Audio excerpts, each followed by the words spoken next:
ನಮಸ್ಕಾರ ಎಲ್ಲರಿಗೂ, welcome back to my vlogs. ನಾವು ಆಲೂಗಡ್ಡೆನ ಸುಟ್ಟು ಬಿಟ್ಟು ಹಸಿ ಗೊಜ್ಜು ಮಾಡ್ತೀವಿ. ಅದ್ರ ಬದಲು ಆಲೂಗಡ್ಡೆನ ಬೇಯಿಸ್ಕೊಂಡು ಈ ರೀತಿ ಹಸಿ ಗೊಜ್ಜು ಮಾಡ್ಬೋದು. ಗಡ್ಡೆಯಿಂದ ನಾನು ಇವತ್ತು ಒಂದು ಗೊಜ್ಜು ಮಾಡ್ತಾ ಇದ್ದೀನಿ. ಮನೆಯಲ್ಲಿ ಏನಾದರೂ ಸಾಂಬಾರ್ಗೆ ಏನು ತರಕಾರಿ ಇಲ್ಲ ಅಂದಾಗ ಎಲ್ಲ ಮನೇಲೂ ಆಲೂಗಡ್ಡೆ ಟೊಮೆಟೊ ಇದ್ದೇ ಇರುತ್ತೆ. ಸೊ ನಾನು ಆಲೂಗಡ್ಡೆಯಿಂದ ಈ ರೀತಿ ಹಸಿ ಗೊಜ್ಜು ಮಾಡ್ಕೊತಾ ಇದ್ದೀನಿ. ಇದಕ್ಕೆ ನಾನಿಲ್ಲಿ ಒಂದು ಸ್ವಲ್ಪ ಹುಣಸೆ ಹಣ್ಣನ್ನು ಒಂದು ಸ್ವಲ್ಪ ನೀರಲ್ಲಿ ಒಂದು ಬಟ್ಲಲ್ಲಿ ಹಾಕಿ ನೆನೆಸಿಟ್ಕೊಂಡಿದ್ದೆ.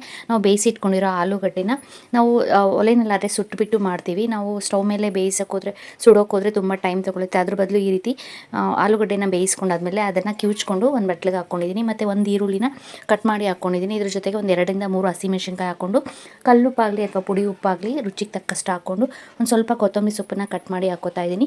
ಹಸಿಮೆಣಸಿನ್ಕಾಯಿ ನಾವು ಸಣ್ಣ ಪೀಸಸ್ ಮಾಡಿ ಹಾಕ್ಕೊಂಡಿದ್ದೀನಿ. ಈಗ ನೋಡಿ ಇದು ರೆಡಿ ಆಗುತ್ತೆ. ಚೆನ್ನಾಗಿ ನಾವು ಆಲೂಗಡ್ಡೆ, ಹಸಿಮೆಣಸಿನ್ಕಾಯಿ, ಹುಣಸೆ ಹಣ್ಣು ಹಾಕಿ ಉಪ್ಪು ಹಾಕಿದ್ದೀವಲ್ಲ, ಕೊತ್ತಂಬರಿ ಸೊಪ್ಪು, ಈರುಳ್ಳಿ, ಇದ್ರ ಜೊತೆಗೆ ನಾನಿಲ್ಲಿ ಒಂದು 7-8 ಎಸಲಷ್ಟು ಈರುಳ್ಳಿನ ಚೆನ್ನಾಗಿ ಚಚ್ಚಿಬಿಟ್ಟು ಹಾಕ್ಕೊಂಡಿದ್ದೀನಿ. ಇಷ್ಟನ್ನು ನಾವು ಆಲೂಗಡ್ಡೆ ಜೊತೆ ಈ ರೀತಿ ಕಿವುಚ್ಕೋಬೇಕು. ನೀರು ನಾನು ಹುಣಸೆ ಹಣ್ಣು ನೆನೆಸೋಕ್ಕೆ ಅಂತ ಸ್ವಲ್ಪ ಹಾಕಿದ್ದೆ.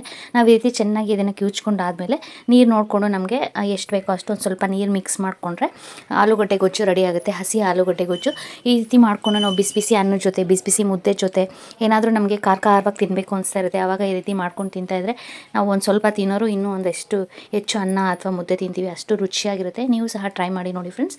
ನೋಡಿ ಈಗ ಆಲೂಗಡ್ಡೆ ಹಸಿ ಗೊಜ್ಜು ರೆಡಿ ಆಗಿದೆ.